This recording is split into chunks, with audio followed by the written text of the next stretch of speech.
So as we continue to talk about diagrams, and we'll spend a decent amount of time on this because thinking about choosing the right diagram to deal with a problem is very critical. As you often hear the expression, a picture's worth 1,000 words. If you're an IT person like me, we often say picture's worth 1,000 words, but it consumes 10 times the memory.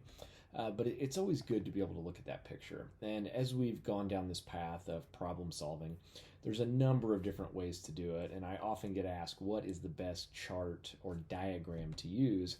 And my answer is clear every single time. It depends. It depends on the problem. One that has grown in popularity quite recently, probably in the last decade significantly, has been the fishbone diagram. And I've provided a couple examples of that out there for you. But the fishbone has gotten popular because, as I said in an earlier video, usually the problem in and of itself involves multiple different categories, inputs, areas, right? It can usually be a combination of people, process, technology. And when we say people, it could be people from technology, marketing, sales, HR. So we have to be able to accurately codify and display all of these different problem areas, if you will.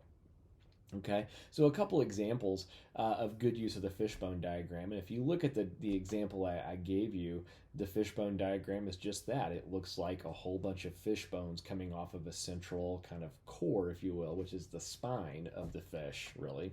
So this has been used in manufacturing. So they talk about the 6 M's of manufacturing, and each one of those M's would be a bone off of the fish's spine. So they talk about methods, machinery, manpower, will be politically correct and say it's person power, materials, measurements, and then, of course, Mother Nature, which can also play a role.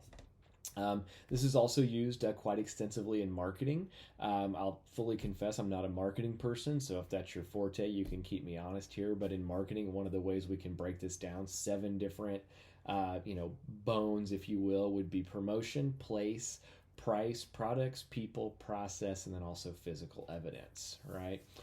We also see this used in the services space, and they typically, one example is they break it down into 5 key areas: systems, suppliers, surroundings, skill, and safety. Okay. Now, as you start to dissect this and you look at those problems, you know that multiple factors play in here.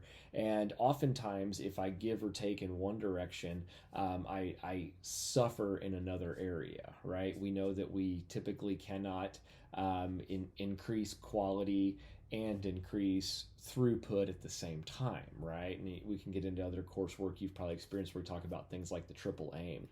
And if those of you that are old enough to remember, if you remember years ago, Ford Motor Company was having a lot of trouble with their Ford Explorers, where they had partnered with a tire manufacturer. I believe it was Firestone. And these tires were rupturing. They were exploding and causing some pretty dangerous, crashes on the highway. I had the benefit of being close to some people that were involved with solving the problem. Well, I mean, it wasn't very well publicized, but they constructed one of these diagrams and said, "Where's the problem?" Well, as you might imagine, Ford instantly turned to blaming the tire manufacturer and said the tires are bad. That ultimately did end up being the root cause was bad tires. The tire manufacturer came back and said, no, you're not installing the tires properly. Okay, so when we get into these problem solvings, it's oftentimes the blame game of who can we blame that isn't me, right? So what was interesting is at the time that all this erupted, everyone that owned a Ford Explorer was freaking out, going, well, should I take this car on vacation? What's the deal? Now, what was funny was Ford's CEO comes forward and he gets on TV and he says, I just want you all to know that at Ford, quality is job one, and we take quality very seriously. And, we will get to the end of this problem. And we will figure it out because we ultimately care about your safety. I had several friends that actually worked on the Ford Explorer assembly line at the time. And I said, did you guys get that memo about, quality and safety? And they said, oh, yeah. And in that same memo, they told us that they were speeding up the assembly line so that they could, have a higher output of Ford Explorers every hour.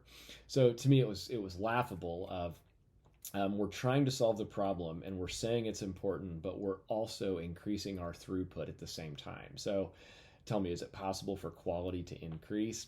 And the answer is no, unless you change some other things. Okay. So, fishbone diagram is very commonly used in situations where there are multiple inputs from multiple directions. A very effective diagram.